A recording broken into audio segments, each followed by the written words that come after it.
Hi, everybody. I'm here today with Tom Slater, who's the editor of Spiked. And Tom, thanks so much for joining me. I'm excited to get to talk to you today about some of the topics that you write about in your column, such as wokeness, cancel culture, free speech. And I thought maybe we could start today with your most recent column on blasphemy. And you talk about some of the advocates in England and elsewhere who are actually advocating for blasphemy laws, and they want people to be prosecuted for speaking against Islam, for example. So can you tell us a little bit about kind of what's going on with that, this really dramatic example of anti-free speech? Absolutely, and it's something that I imagine people outside the UK might not have noticed. And thanks for having me as well, by the way. So the piece is really about, in the UK over the past couple of years, we've had a string of blasphemy scandals of various different types. Way back in 2021, there was this horrendous case at a grammar school in the north of England called Batley Grammar, where a teacher had shown his pupils Charlie Hebdo cartoons in a religious studies class about freedom of expression. As a consequence of that, he became the subject of a protest campaign from groups of campaigners claiming to speak on behalf of the entire Muslim community, of course. He was suspended as a consequence of that, and he remains in hiding to this day. So that was one horrendous example. There was also protests around a film that was released called The Lady of Heaven. It was a film made from a Shia Muslim perspective, which upset Sunni Muslims, and so they ended up picketing various cinema chains basically across the country, and ended up with one of the cinema chains, Cineworld, pulling it entirely from screening as a consequence of its depiction of certain figures in Islamic history and its depiction of the Prophet. And then I think one really the worst of them all that we've seen was last year in Wakefield, a town again in the north of England, where you had a situation where an autistic schoolboy became the centre of one of these scandals. So he, on a dare, had brought a copy of the Quran to school to read aloud with his fellow pupils. It was some sort of stupid game which had come together. I think they'd done it with other books, other holy books as well. At one point, it ends up being accidentally knocked to the floor, so it gets lightly scuffed, and this spirals into kind of local gossip and smears doing the rounds that it had been desecrated, and it culminates in this sort of public meeting at the local mosque, where his own mother is there, basically pleading for tensions to be tamped down and for her and her son to stop being pummeled with death and arson threats. So there's been a string of these really horrendous cases, and there was a report recently which was dispersed in a piece from the Centre for Countering Extremism. It's a sort of a government project, but it's an independent report demonstrating the fact that there are a lot of activists in common across these campaigns, and it's often influenced actually from violent extremist anti-blasphemy campaigns and political organisations in Pakistan, which are kind of in conversation with the protest movements that we have over here. So it was an attempt to sort of look at that and say that this isn't these aren't a few isolated examples, and this is a very serious form of the cancel culture is most extreme, I suppose you could say, that we really take seriously. Yeah, absolutely. It's really frightening. And what for you has been the reaction when you write about this topic? Have you gotten, a backlash when you write about this? I mean, it's something that understandably people are very fearful of. We mentioned Charlie Hebdo a second ago. Also, especially when you talk about the example of the school teacher, that happened not too long after there was the horrendous murder of Samuel Paty in France for a similar offence of blasphemy. So it's something that people are very sensitive about. But at the same time, it's something that, of course, you do get a certain amount of blowback. But what worries me more is the silence around this particular issue. I think people choose to ignore it. There's a lot of discussion around freedom of speech these days, but when the stakes are particularly high, as they are in this case, because we are talking about people being outed and therefore facing death threats and really being menaced in a way that is unlike any other form of free speech we might talk about, it's more important that we talk about it. And yet there's more often than not, there's just politicians and media outlets and even some free speech commentators just kind of staring at their shoelaces, which I think is a really bad thing. Mm-hmm. Yeah, and do you ever get people in private maybe coming and telling you that they agree on this topic, but they're not too interested in speaking out on it publicly? Have you ever had that? Oh, definitely. I mean, on this topic and on so many other ones that we're talking about, if anything, sometimes it's stronger on other issues, which for some reason people feel more difficult to discuss. But you often find with topics like this, where, as you said, there's a lot of people who do agree that it's gone too far. They just feel incapable of speaking out about it. And I think we're talking about kind of the campaigns against supposed anti-Islamic blasphemy or any of the other kind of free speech front lines that we're dealing with these days. So much of it we'd be in such a better place if people did feel that they're in a position to be that bit brave and talk about them. So yes, you do see that a lot, and you would just wish that wasn't the case, I guess. Yeah, so it's one of those things where people might think that they're being supportive by telling you that, but maybe as someone who does write about it publicly and puts yourself on the firing line, maybe that's, like you said, not exactly what you want to hear from people. It's not, but then also you don't want to pose as some kind of hero here. I mean, that's the other thing where, especially just to go back specifically to the kind of anti-Islamic blasphemy thing, it is worth recognising the stakes here are genuinely quite high. This is something where in the UK, at least over the past 10 years, there's been 2 individuals who've actually been murdered as a consequence of being accused of blasphemy or apostasy. There's also a woman by the name of Hatun Tash, who's a Turkish-born Brit, an ex-Muslim, now kind of Christian campaigner, who over the course of the last 3 years has been stabbed while she was out wearing a Charlie Hebdo t-shirt and was actually the main target of a foiled terror plot. So yes, this is something that's very serious, but that's almost more reason to talk about it. And it's also, I find the refusal to talk about it quite interesting and worrying, because the fact that in this particular area, the people who are most exposed to the threats posed by these anti-blasphemy activists who either want to do harm to them themselves or at least create a climate in which it's more likely that harm is going to be done to them because they've named them, they've shamed them, they've put their details up there or whatever. The people who tend to be the targets of this are not exclusively or even by a majority kind of white Brits who want to sound off about Islam or upset Muslims. It's more often than not, it's members of dissenting Muslim sects, it's ex-Muslims, it's liberal Muslims, it's people who have left the faith, and those are the people who are paying the brunt for it. So the silence on this issue, given the fact that the silence on this issue, I suppose, particularly from progressives, given the fact that it happens to be minorities themselves who are the target of this form of censorship, I find particularly damning in that respect. Okay, that's interesting.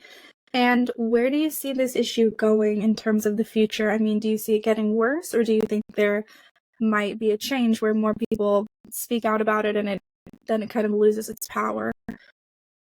I would hope that there would be more people who've seen, given that kind of string of cases that I was talking about at the beginning, that this isn't going away. And it's worth remembering that something like the Salman Rushdie affair, that's something that's really kind of royal Britain. And there's even some people who would argue that the fatwa wouldn't have happened if it wasn't for British activists, British Muslim activists in the UK who made such a big issue out of it. So it's something which has been haunting particularly kind of Western European society for quite a long time, and British society in particular. So it's important that it is taken up. But every time one of these scandals comes up, the response from people in particularly positions of authority and leaders of institutions has been so cowardly. The instinct is to immediately capitulate. In all of the cases I've talked about, you had politicians, the police, the schools involved, whatever, immediately bending over backwards to say that the people who were demanding this person to be sacked or worse kind of have a point. And I don't see much more courage being plucked up from those individuals, because it really does take not only people and commentators and campaigns, but actually institutions to stand up and all the stop this. Yeah, and it's really quite disturbing, because when you have the people in power who are, like you said, kind of just bending to it and not taking that stand, and then their cowardice is going to trickle down and affect the people, like you said, the autistic schoolboy who got in trouble in his community. And so it will really then affect the people at the bottom the most. And I was thinking maybe, okay, to switch gears a little bit from a very heavy topic to a lighter one. Yeah. You also recently wrote about Shane Gillis, the American comedian who got canceled from SNL, and then he came back to SNL recently and did a monologue. So I was thinking we could just talk more about cancel culture in the comedy world. And I know you also did a short documentary with Graham Linehan. And how was that, first of all? What was that like, making that movie with Graham? That was a good one I saw on YouTube.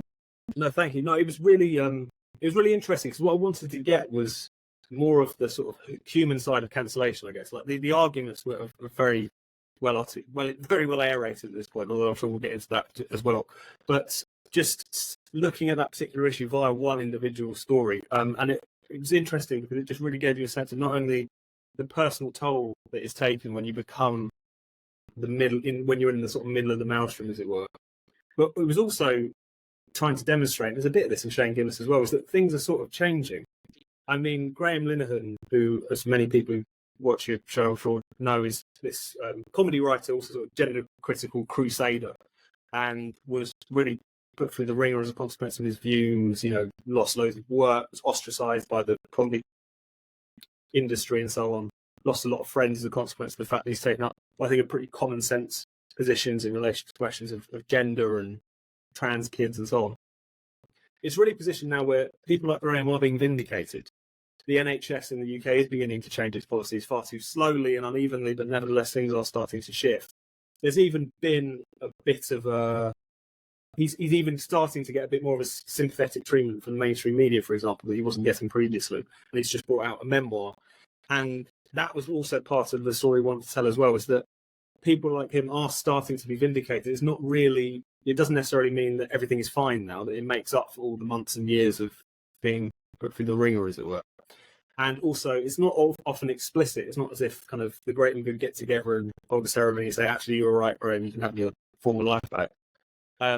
But things are starting to change, and I think you see that reflected certainly in the Shane Gillis example as well. Mm-hmm. Did you learn anything new about Graham just from talking to him personally? Oh, I'm trying to think. A sort of like particularly revealing fact. Nothing really comes to mind. I mean, one thing that was really quite striking about it was how, first of all, still how ensconced in comedy he is, and the fact that you go around there to interview and he'd still be kind of showing you kind of sketches that you've been watching online and really into that sort of stuff. But also how he's interesting, and I think there's a sort of commonality with Gillis as well, which is that they're really desperate to. He's really desperate just to sort of create, and he's one of these people who, and I completely agree with this point, which is one of the problems with cancel culture and its impact on the arts, is that it is unfortunately leading some people to politicise their art as well. I remember he would say, I'm not sure if he said it on camera, but he certainly said it while doing the documentary, the last thing he wants to do is go and create a sitcom full of pronoun jokes or anything like that. He just thinks that would just be pointless. And whilst there's a room for anti-woke comedy, of course, I think the kind of cancel culture which has crept into the arts has had this unfortunate byproduct where it's just politicised everything. So even if there is going to be a pushback, the pushback has to be ridiculing the blue-haired lunatics and whatever, which I'm completely for, and some people do it very well. But that can't be the extent of it.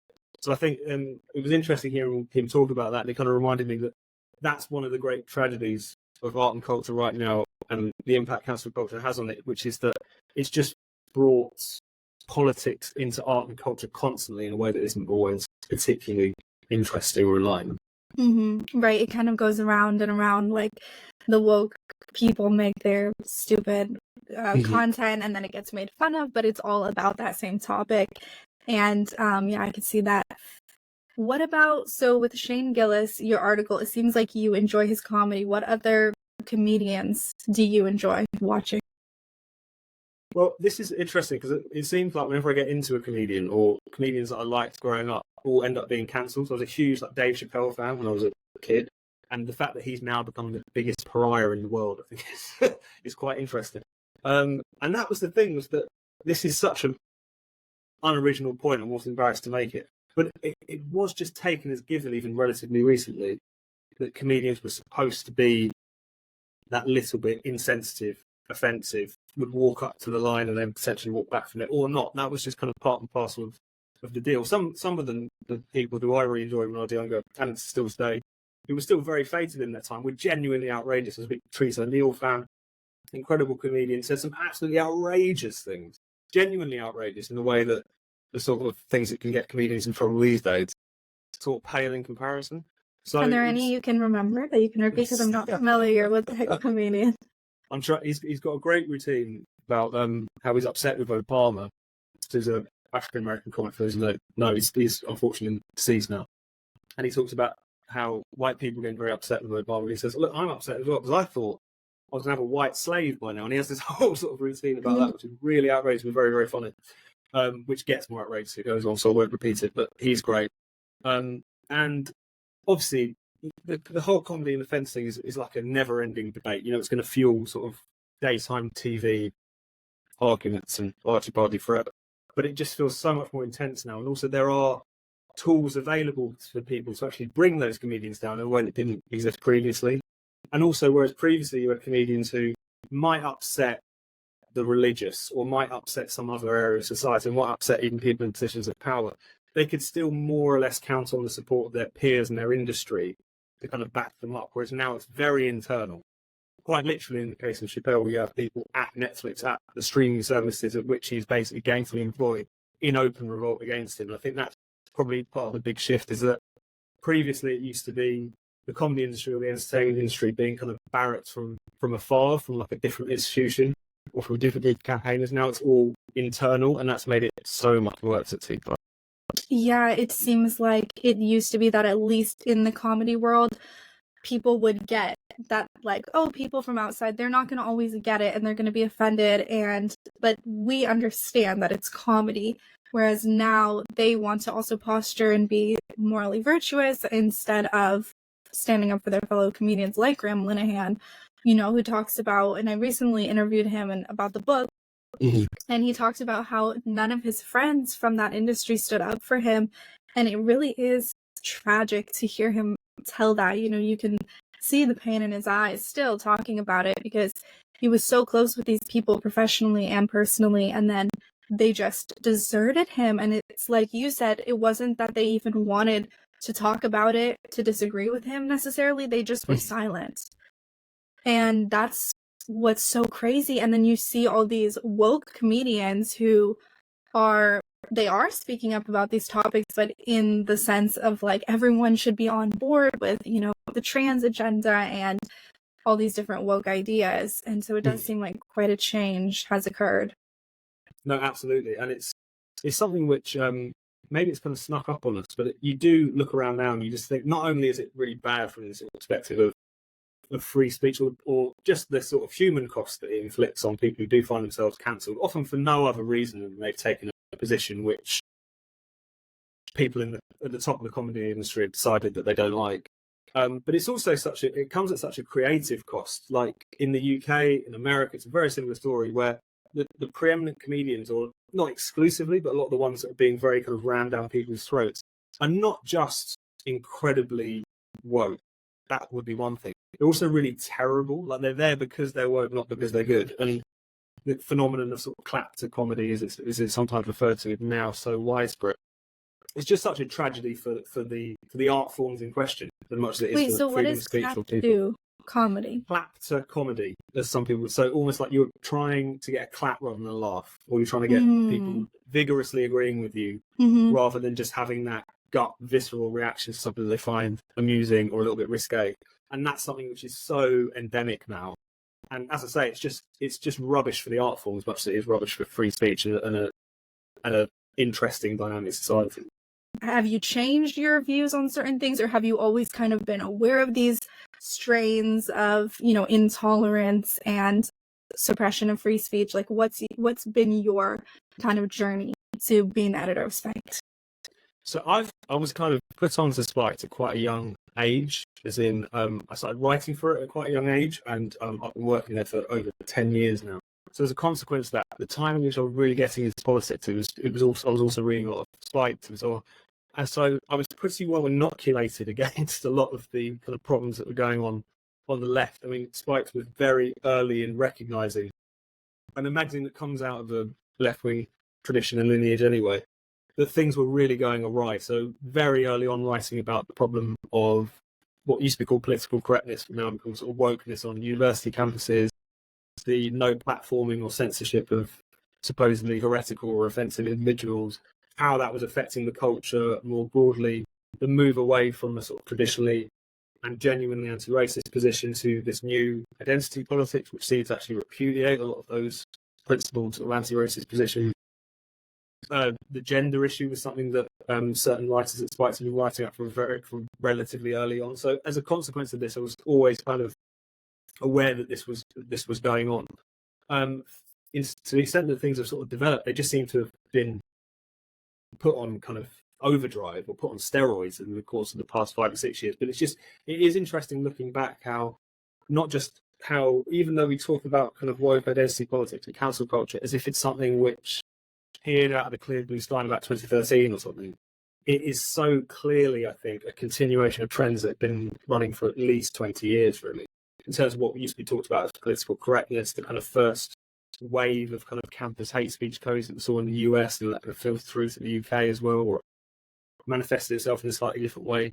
So it's something which actually, through being involved in Spiked, I feel like I was put onto quite early, that this is where things were headed, even though people I probably think it gets bad as it has at the moment. And by the way, Spiked published my article when I got canceled in 2020. I got fired for basically disagreeing with gender ideology, and so, you know, I was very honored that Spiked published my op-ed about what happened to me and how I got fired, that whole story. So, you know, I'm definitely a fan of Spiked as well, although I haven't been following it for as long, being American and not being in tune with like the British media and all that. So it's very interesting to hear. And have you ever had any kind of brush with cancellation, or, you know, has anyone ever tried to come after you, or just harassment in general? Like, have you dealt with anything like that? I mean, luckily, because I work at Spiked, I would have to say something incredibly outrageous in order to, or something genuinely outrageous. I mean, people get cancelled for saying pretty common sense things. So that, as I say, I've been, you know, most of my working life I've been there, so that's a pretty good shield against this kind of stuff. What was interesting was a few years ago, I said a few years ago, it must have been more like 5 or 6, we were in the US doing work around sort of freedom of speech on university campuses, which is something we did in the UK as well. And so in the UK, we would do research, we'd write articles, we'd also go around universities and hold debates. You'd work with a student, you'd put on an event discussing the issue or controversial issues, what have you. And we never really had a problem really in the UK. You would have people kick up a bit of a fuss about it, people want to attend, you might get the occasional bit of protest or whatever, but it was never really as bad. But when we tried to do the same thing in the US, I think this must have been around 2017 or so. I might have the dates running mixed up. We did a kind of short tour of universities, the Unsafe Space tour, and doing something very similar. We would put together panels of interesting people discussing free speech, but also identity politics and what have you. And that was a real rude awakening, because I think the first event, which was supposed to be held at American University in Washington, DC, which was about sort of censorship around questions of feminism and sex and gender and so on, that got shut down because I think it was the Feminist Society got wind of it, didn't like the sound of it, and we ended up having to hold it in Reason Magazine's offices in Washington, DC. We didn't know where else we'd have it. I can't remember if I think it was the second date on the tour at Rutgers University, which was all about basically race and identity politics. This was before 2020, but it was still talking about Black Lives Matter and all of that happening, and whether or not woke racial politics was the new form of kind of racial divisiveness on campus, if you like. A really good panel. We were really excited about it. And it happened, but it was trying to get it to work was incredible. You know, instantly the university authorities were involved. They wanted us to pay exorbitant amounts of money for security. There ended up being 10 police officers put on the event. And we're a small British publication who no one knows from Adam. And yet they were putting a level of security as if we'd invited Richard Spencer to speak. This was absolutely incredible. There were protests, there were bag searches. People tried to disrupt the event from within it. It was a real battle to try and get it to happen at all. At the very end, we were escorted out the back by police. It was insane. And it was also, and this is in the land of the First Amendment. You know, this was something that was a real wake-up call. So that wasn't something that was aimed at me personally. And I don't think it was even really aimed at Spiked personally, because of the fact that we do have a growing readership in the US, but we're not exactly well known on your average American university campus. But just for talking about the issue, just for wanting to hold an event about it, I know this isn't not a news story on American university campuses, but it was really stark for me at that point, just how bad things have gotten in terms of campus culture. Was that kind of your awakening for that? Were you surprised by all that? I mean, you must have kind of known since you were there for the Unsafe Spaces tour, right? Absolutely. I mean, we knew it had gone bananas anyway. But what I was surprised by was it was so pervasive that it didn't even take a very prominent controversialist to come to town for people to get very upset about it. That was around the same time that you had like Milo Yiannopoulos running around and getting protested against and basically reveling in that reaction. And I maybe slightly naively thought that if we go into this as we want to have a discussion about these issues, people aren't really going to know who we are. We'll hopefully get a good turnout, but hopefully we won't get any attempts to shut us down.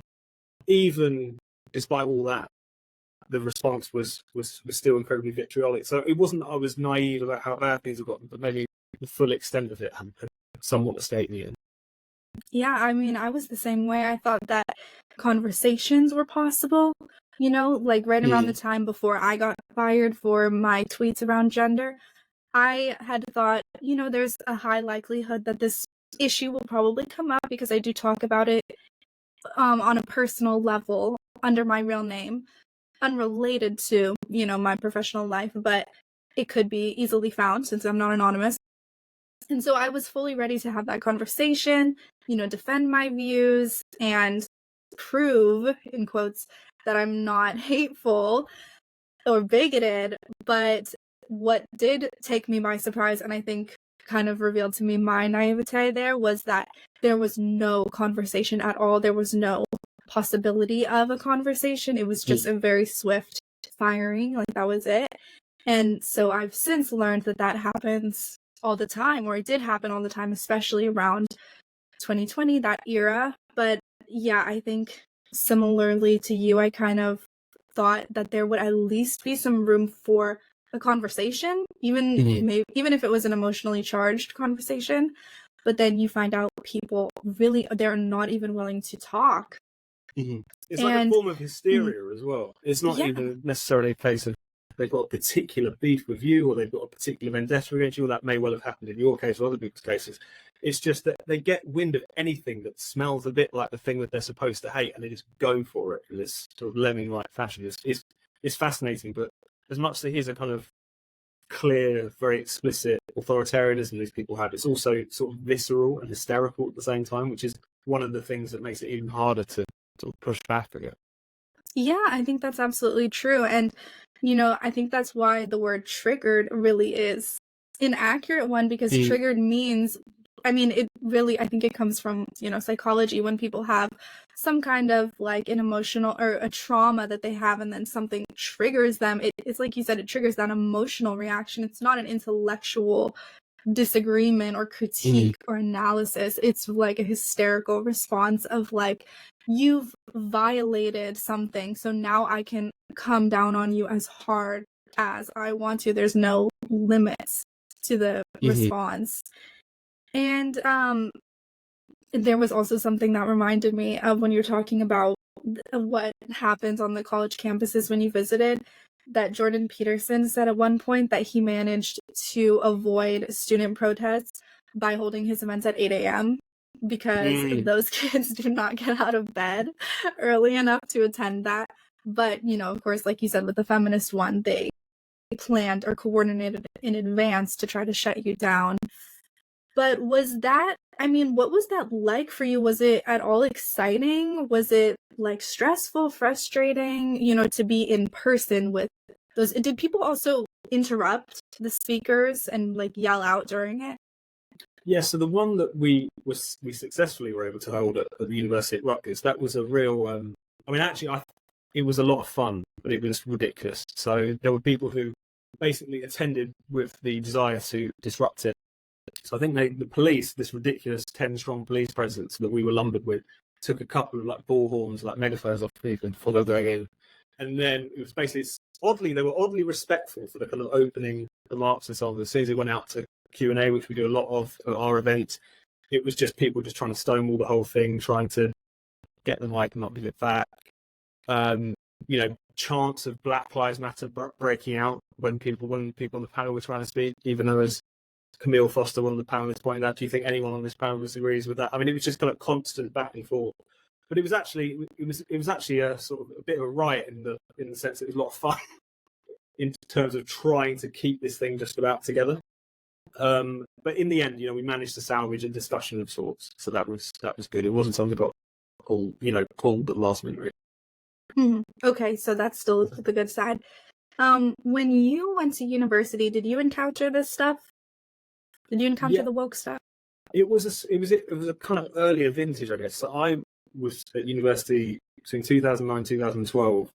And I went to a very left-wing university in which, in those days, when this sort of issue would come up, it would be primarily around what we would call the no platforming of far-right or extreme-right figures. That was kind of mainly the focus of it. And as we expect to, many free speakers have pointed out, obviously if you allow that to happen, the slippery slope becomes quite slippery quite quickly.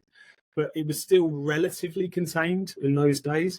It was still the sort of thing where on the rare occasion there would be some kind of more extreme figure that there would be protests and mobilizations and so on. But it wasn't something that preoccupied student politics to quite the same degree, although the elements were there. But I think it was really after I left that everything went completely haywire. And the fact that we've gone in the space of about 10 years from, at least on UK campuses, there slowly used to be no platform for fascists, and it very quickly became no platform for feminists if they happen to believe that sex is real. I thought was a stunning demonstration of just what happens when you allow a bit of censorship. Suddenly it becomes a lot of censorship. Yeah, absolutely. And have you always wanted to be a writer? More or less. It was something that I actually got onto at a relatively young age, sort of about 16, 17.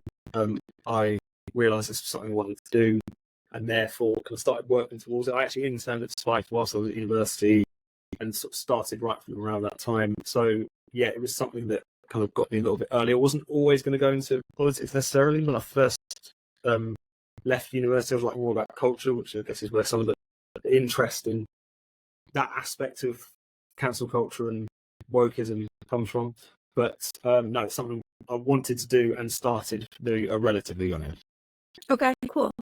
And then there's something that I think is kind of interesting for you've written a lot about, like we talked about in the beginning of the conversation, the blasphemy issue in the UK and Islamic extremists, and then you've written about Hamas and these pro-Hamas protests happening right now, and you also wrote that, and this is the piece that I want to talk about, which is that you still support the free speech for those people who advocate for that. And that's what I really like, because, and I think you and I would probably have disagreements on the topic of Israel, not that, I have a particular interest in like debating that, but what I think is pretty cool is that you and I are both free speech advocates, so we maybe are more unusual in that we might disagree on the particulars of that situation, but we both actually believe in each other's right to say it and to advocate it as forcefully as we would want to. And so I think that's rather unusual. I mean, do you agree with that? That's really hard to find people who actually are principled in that way. Absolutely. I think that's one thing that has been quite telling in the UK, but not exclusively, I'm sure, which is that for a fair bit of time, this is a slightly crude way to characterise it, but broadly speaking, free speech has been presented as something that sort of preoccupies the right, which I don't think makes a lot of sense, because we expect to not right bringing into the traditional definition, and yet this is something that is a key issue of ours. You've got all the kind of gender critical feminist aspects of it, many of them very left wing, and yet they have found themselves in the crosshairs of all of this and talk about it a lot. But nevertheless, I think what's been interesting is that the Israel-Palestine issue has flushed out a lot of people on the right, certainly in the UK, and calling into question their supposed free speech credentials that they've developed in recent years. Because the response to the process that we've seen in the UK, which I think are despicable in so many ways, has not been to say, oh, we should condemn this, we should counter-demonstrate, we should do this, we should do that. It was very quickly became a discussion about banning them. And it very quickly became a discussion about prescribing certain organisations, which is the sort of euphemism for banning that you have in UK law. And that, I thought, was telling. That being said, I think there are increasingly more and more principled people. I mean, I think there are a lot of people who get into the free speech issue because they get a taste of censorship themselves. But I've been struck by how a lot of those people have actually maintained their principles nevertheless. But as you say, there is still this sort of tendency, and it's the big difficulty to find people who are just consistent across the board, because there's always that temptation to find an excuse to say, well, it doesn't apply in this situation. But these people are really just like, that's quite human, I guess, but at the same time, it's so important that people don't make those caveats and those carve-outs, because it just, aside from anything else, destroys your credibility on the issue when you want to be arguing about it in some other domain or some other topic. That's a good point. Why should anybody listen to you if you've basically said, well, the people I really don't like, they don't have this same right to free speech? And yeah, I mean, I agree. It's what you said. It's not really an intuitive concept that we have to let even our enemies, for example, like in an extreme situation, our enemies have free speech, or just people we really, really vehemently disagree with. But that is the crux of it, right? Because that's really when it matters. And it's, I mean, what you described, that's how I got into the free speech issues, that I had my own taste of the censorship, or not really censorship, but cancellation. And that's what made me aware of this issue. And it was clear that this has to extend, to everybody. And one of the things you wrote about in a recent column, you said that in order to counter the extremism of some of these protesters, which there's definitely is, it's a really big problem, that we have to let them speak. And I love that point. So maybe you can just talk more about that. Just explain your views on that. Like, why do we have to let them speak if they're hateful, let's say, and how do we counter that? No, I think it's really important, not least because I think partly because of how bad the state of free speech has become. We've ended up kind of playing the debate on easy mode for a while, because now the kind of heretical position is to believe that there are two biological sexes. A lot of the people end up being cancelled, or even in the UK certainly, censored, arrested for saying certain things, are often quite respectable people, certainly people who hold quite respectable mainstream, in the genuine sense, views. And so as a consequence of that, I feel like the debate has often centered around people who it's actually quite easy to defend, or it's quite easy to defend their rights, I should say. Whereas what's happened since October 7th, and what are, certainly in the UK, often kind of pro-Hamas, pro-terror, pro-Islamist elements on demonstrations, kind of open outpourings of anti-Semitism and so on, is that it's really kind of called attention to the fact that you really have to defend free speech, even from the extremists and the genuinely hateful people. That is the test. That if you're not defending free speech for people you despise, you're just defending free speech for people you like. That's, I think, should be obvious, but I understand why it's so difficult to swallow at a time when you're confronted by views that you don't just find offensive, but you find genuinely dangerous or genuinely extreme. I get that that's difficult, but it doesn't change the principle. I think the reasons why we should defend free speech, even for extremists and people we hate, are sort of twofold. One of which is ultimately an argument about self-preservation. If you concede the right of the state or any other institution to decide what is and isn't hateful, what isn't extreme, then that is always, to a point, going to be a subjective judgment.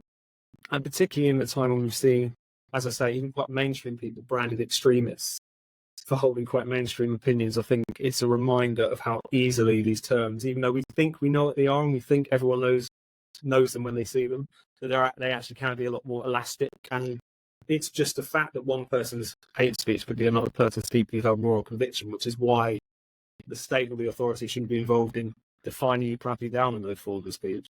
And the other one is from the perspective of, yes, we can agree that this thing over here is really hateful and horrible. What do you do about it? It's not obvious to me at all that locking that person up or depriving that person of their ability to express their views will do anything to, certainly not to change their mind, but anything to change the minds of the people who might be listening to them. If anything, it's going to vindicate them, it's going to turn them into martyrs. And I think the lesson of history as well is that you cannot defeat even violent extremism with censorship. Again, it's a well-aired point, but Weimar Germany had hate speech laws, and it was used in precisely the same way we see it being used today. Whenever they were prosecuted for these crimes as a propaganda exercise, you had Joseph Goebbels, you had Julius Streicher, you had various prominent Nazis who were, again, clamped down upon for their disgusting genocidal views and used it as a propaganda exercise. We are the insurgents, we are the people who are saying something that the establishment doesn't want you to hear, and so on and so forth. The playbook is being repeated, both in terms of the response and also the cynical exploitation of that martyr status by the people that we're talking about. And so the answer then becomes, as ever, more speech rather than censorship. And as I say, it's not always the easiest position to stake out at a time like this, but I think it's all the more important that people do so. Mhm. Yeah, I was also thinking of that, in Germany before World War II, when the Nazis were coming to power and they were prosecuted with the hate speech laws, which is such an interesting piece of history there, because it's certainly, right, it didn't deter them. It made them stronger, and it, like you said, it made people go, well, wait a second, maybe they're right. Maybe they are making some points that the people in power don't want us to hear, that are important, that are true. Maybe these are the downtrodden. People always want to root for the underdog. Mm. And that's how there was literally posters they would make of Adolf Hitler with tape over his mouth. Like, this they purposely used this. This isn't something that's a free speech is rereading history in order to make them point. This 100%. Yeah, it's fascinating. So, and I mean, I didn't know that. So the posters of Hitler with tape over his mouth, and that's, still a graphic that we use today. Like some, even like my friends with the gender criticals, they'll use that type of imagery and stuff. And because it works, it's a good, it's a good image. It's a true image. So even bad people can use it, definitely. And in terms of just like to make it about gender for a minute, and you talked about how it's been rather easy to defend certain gender critical, or people who are critical of trans ideology, people who are critical of the idea that sex is changeable or a spectrum. And it's definitely, I mean, part of me agrees with you because I'm on that side, of course, right? So I think it's easy to defend those views. But at the same time, a part of me disagrees, just in the sense that when I was, canceled, it was like there were even people in my own family, not in my immediate family, but who were mad at me, who are still mad at me because they think I'm a bigot. People, a lot of people really thought that, and I found it very hard to, when it first happened, I guess, remember that I was on the reasonable side. And when you get attacked like that, especially just being, a private person, like a regular person, that it's this, when, I guess what I'm getting at is when the crazy ideas have gained this traction in society, you almost start to feel like you're the crazy one for opposing it or seeing it differently. I don't know if you've experienced that, but no, I completely understand. I think it's an interesting one, because on the one hand, I suppose what I was getting at is the fact that when someone is cancelled, or as has happened in the UK, maybe we'll talk about some of the examples later, people actually being arrested for misgendering someone or expressing a view on the gender debate on the internet. When that happens, there's going to be a critical mass of, like, the public at least, who get instinctually this is bad, Whereas, 5 or 10 years ago, one might find yourself as a free speech absolutist defending the rights even of really heinous people who the majority disagree with and thinks are scumbag. You're now in a situation where the target for censorship is someone who the vast majority of people think is at best, is fine, if not actually someone they actively agree with. I think the problem is that for whatever reason, where the gender issue is concerned, and you see this in a lot of issues around cancel culture, it's almost like a bit of a feature of cancel culture, I think, is that we're now in this really weird position where it's the majority position or the mainstream position or the common sense position which is the one that is demonized. I'm not saying that's completely novel historically, but it's certainly different to what we've had more recently. Because if you kind of read a lot of the kind of classic quintessential defenses of freedom of speech, like John Stuart Mill's On Liberty, for instance, very preoccupied, and it's solely focused not on the kind of legal restrictions on speech, but the sort of cultural imposition of certain norms. But what he's worried about is what he calls the tyranny of the majority. So the way in which you have a sort of mainstream set of social values which are imposed on everyone, so that you don't have any room for eccentricity or for people to experiment at the fringes or whatever. That just gets crushed because everyone has to conform. What we have now is very much the tyranny of the minority, is that you have a kind of small section of society, people who are sort of members of this cultural elite, cultural establishment, as it were, who are very convinced of a certain position and are intent on ramming it down the throats of the majority, whether they like it or not. And that's something which can make it really strange, because on the one hand, these people are eminently respectable. It's not an outrageous view to say what many gender critical people are saying. But on the other hand, the response from that narrow section of society is so intense and also depressingly effective that it has become a dangerous game to hold and express their views in. Yeah, and being in London, do you feel like, does everybody know about this debate? I mean, is everybody clued into the gender debate at this point over there? It's something which has really broken through in a way that has been really quite staggering, because as someone who has talked about this issue a lot yourself, I'm sure you'll always run into that deflection which comes from the other side, which is, why are you so obsessed with this issue? People aren't talking about this. And what they usually just mean by that, shut up. I don't want to have to engage. It's very cynical. But I think, at least in the UK, that's been completely disproved by the fact that any time you poll people on this question, any time that one of these issues around, say, supposed gender affirming care, or someone being cancelled for expressing gender critical positions or whatever, it's very clear where the public stands. And also, I think it's a reminder that people talk about the culture war as if it is like this kind of frippery, like it's something that right wing is made up to entertain themselves, or it's something which doesn't really matter to ordinary people who are more concerned about the bread and butter issues. It's that, particularly the gender issue, is the key example of this. I think this stuff really matters to people everyday lives. Sort of single-sex basis is something which is something which people encounter literally on a day-to-day basis, and when they're encroached upon, it's something which is naturally going to enrage them and upset them.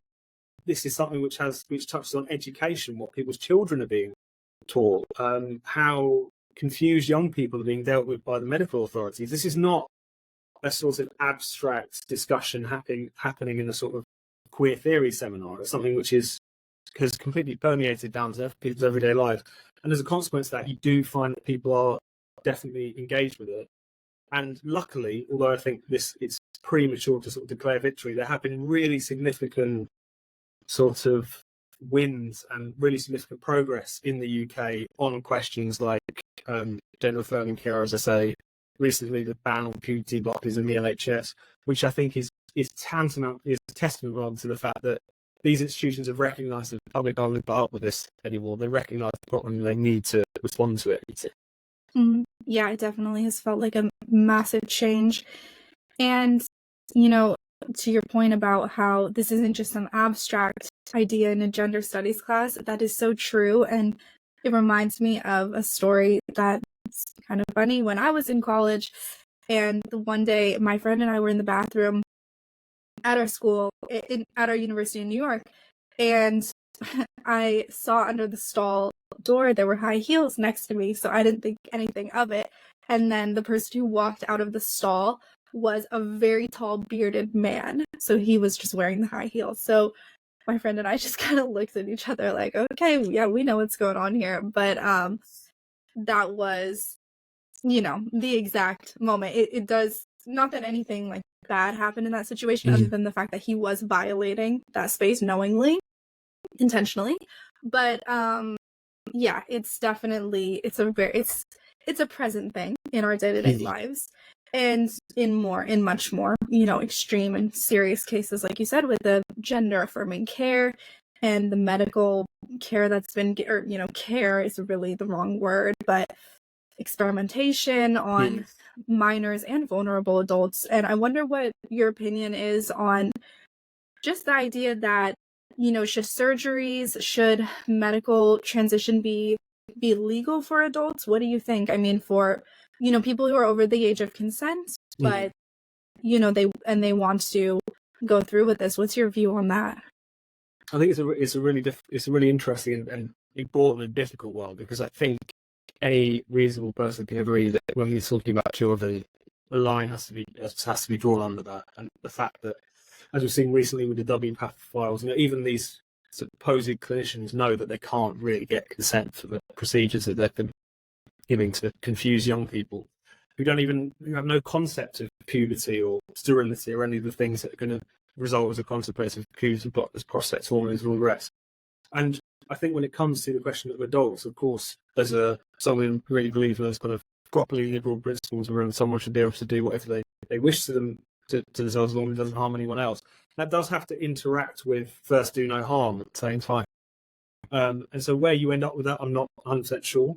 And that's something which I think is really worth interrogating. But of course, people have the right to do whatever they like to themselves, and they have the right to identify however they like. They have the right to to pursue any procedures that they like and so on. But I am struck by the willingness of the medical establishment, and we're not just talking about a few doctors over here, something very specialist, something you can only access in certain circumstances, but it's an increasingly mainstream position, it seems, to offer these things almost so quickly without even the sort of the measure of kind of careful consideration. Is this the right route to go down and so on?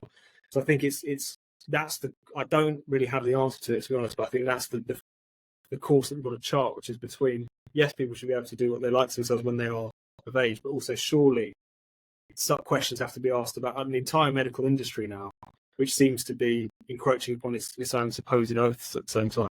Yeah, absolutely. And, there's something that I read in Abigail Schreier's book, Irreversible Damage, a few years ago that really stuck with me, and I bring it up a lot, but I think it bears repeating, that for regular plastic surgery, cosmetic procedures, the goal is never to change or to damage the function of the body part, only the form. So, for example, if you get like a rhinoplasty, you're not supposed to make it so that the person can't breathe or can't smell things. That would be considered botched, and they're only meant to change the form, whereas trans surgeries change the function and destroy the function of the body parts completely. So there's that. And then there was another point I heard recently from a writer named Donovan Cleckley, who I interviewed, who said he made a very good point that there's also the contrast that suicide is not brought into your regular cosmetic procedures, which, I mean, and by the way, I think we could debate on whether cosmetic procedures are even, a good or an ill for society or for individuals, but just to make the distinction, people say that trans people need these surgeries because otherwise they'll kill themselves and all that. I mean, I'm sure you had that one thrown at you, right? Like the suicide narrative.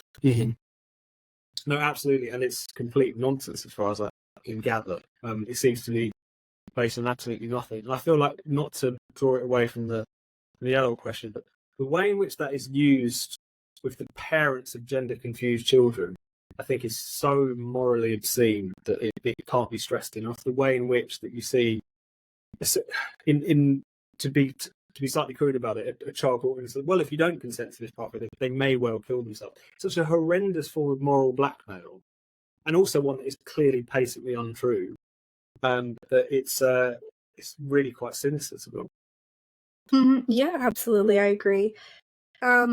Okay, I was just curious, is there any article that you really want to point people to that you think, if people want to get to know you as a writer, they should definitely read? Oh, I don't know, actually. Just read Spiked. Just go to spiked-online.com, publish it every day of the week. We write a lot about free speech, we write a lot about the gender wars, and also a lot around questions of democracy and all issues of culture and so on. So it's hard to point to one particular thing, but just read Spiked. Excellent, then perfect. And then also, I'm curious, are there any books that you recommend for people to read that, you enjoy, you think are particularly useful? Particularly useful.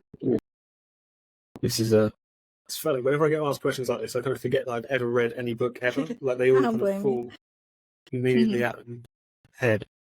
I think when it comes to freedom of speech, just because that's sort of where we started, I really think it's really useful that people sort of revisit some of the greats where it's concerned. So whenever I reread On Liberty, I'm always struck by how pertinent it is to today, even though obviously the discussion has changed so much. But also I was rereading Jonathan Rauch's Kindly Inquisitors recently, which is about freedom of speech, but it's written in the 90s, kind of in the midst of that kind of first wave of political correctness. And again, what's so striking is like how similar a lot of the debates are now. Like how you had, it's effectively just a slightly earlier stage, so many of the sort of similar arguments being aired around basically kind of authoritarianism with a smile, kindly authoritarianism, the idea that censorship is in effect a progressive kind value. It's amazing how sort of similar those arguments are. So yeah, I mean, those Kindly Inquisitors is something I've just read recently, which is definitely worth checking out if you'd like more. Okay, interesting. I haven't read that one, and I like the title. So the idea is that, these aren't the like angry, cruel inquisitors. They're using compassion and be kind and all of that. That's the idea behind that. I was saying, kind of, posing as on the side of the angels, I guess. And And it is interesting because that is so at the crux of censorship these days, which is authoritarianism for supposed progressive reasons, and that's something which is one of the things which is given not just this censorious politics, but identity politics in general, like this phony moral sheen, which is really important to rip out from under them. Because it's incredible. I've never seen so many deeply regressive, authoritarian, and sometimes generally reactionary ideas packaged as progressive as I have in the course of the past 10 years on every single front, whether you're talking about questions around racism, whether you're talking about questions around sex and gender, increasingly questions around class as well. You have incredibly reactionary positions being presented as on the side of the argument. And I think that's one thing that is really key to dealing with this movement, whatever we want to call it, is to refuse to allow it to have the moral high ground. Because that's, in a sense, is all it's got, I think, is its immaculate PR brand. Mm-hmm. Yeah, that's so true. I mean, talking about, like you brought up the Charlie Hebdo situation, and that you said there was a woman who was stabbed because she was wearing the t-shirt, and there are so many people who call themselves on the left and call themselves progressives and in favor of social justice, and then they will not be able to really condemn that because they are afraid of being considered Islamophobic, which does not fit in with their list of virtues that they're supposed to portray. So you may have heard about this. There was a bill here in one of the states, and I'm not sure which state it was, that was going to outlaw FGM, female genital mutilation, here in the US, and it was happening among, immigrant communities from Northern Africa. And then there were actually trans activists who blocked that bill and didn't want it to pass because they thought that it would impact the ability of, the gender surgeons and the gender clinicians to do their sick experiments on kids they label trans. So that is such a shocking example of the social justice warriors going so far on the side of what they think is virtuous that they've gone all the way to this really sick, almost evil side, really. And especially you think, even just on the basis of simple tactics, you think someone would have said to them, maybe you don't want to be on the side of opposing the ban FGM bill, maybe that wouldn't be a particularly good look for your particular movement. But you're right, I mean, it's the gender issue in particular. It is fascinating how it is just the rehabilitation of reactionary positions in a supposedly progressive form. I mean, the whole notions of gender that are played with is so caricatural and stereotypical that to be a woman is to, have breasts and wear high heels or whatever, and to dress a certain way, to act in a certain way, to think in a certain way, through to the really unpleasant side of supposed gender affirming care for youngsters, which seemingly is now to just sort of fix young gender non-conforming or gay people effectively. It's also the way in which you see the response to gender critical women in particular, which it seems to just be a green light to say the most misogynistic stuff imaginable, but still be seen on the side of the angels. It's incredible, but for whatever reason, still too many people left there to recognise that that's what's going on there. Mm-hmm. Yeah, and it's like you said, didn't anybody realize hey, this is not going to be a good look for you? And it's definitely, that's just going to keep getting worse and worse for them. As time goes on, we're seeing this shift and this change. And I also wonder, okay, last question, we can start to wrap up. It's been about an hour. How much do you think comedy, kind of bringing it back to that, will play a role, or does play a role in breaking that spell and getting people to kind of drop those pseudo-virtuous crusades? I think it's definitely got a role, because aside from anything else, as malign and as reactionary as we're saying, and as unpleasant as a lot of these movements are, they're also really ridiculous. They're insane. I mean, remember when we were filming with Graham Linehan from Phil, we were talking about the people he finds himself battling with. It's like they look and sound like Batman villains. They're these absurd characters involved in the gender debate or any of these other debates. The things they're saying are absolutely ridiculous, as well as self-evidently wrong. And so, just sheer mockery of this, I think, can get us a hell of a long way. Obviously, we need to take on the arguments, we need to take on the need to sort of agitate against the capture of the institutions. All of that stuff is quite important, serious work. But at the same time, not just comedians, but society in general needs to reclaim its right to laugh at these people, to laugh at these campaigners, to, again, refuse them the moral high ground, I think. Because there's something which is, they're not only censorious and whatever, they're absurdly uptight, brittle, and I think, a ripe piss-taking, as we say in the UK, gets you a long way towards robbing them of the supposed status, I'd say. Excellent. I like that. So thank you, Tom, so much for joining me. I really enjoyed getting to speak with you. And for people listening, like Tom said, go check out Spiked, check out his articles. And, Spiked is a great magazine. Like I said, I was honored to be printed in it one time. And yeah, thanks so much, Tom. Hope to get to talk to you again sometime. Definitely. Thanks, Sasha.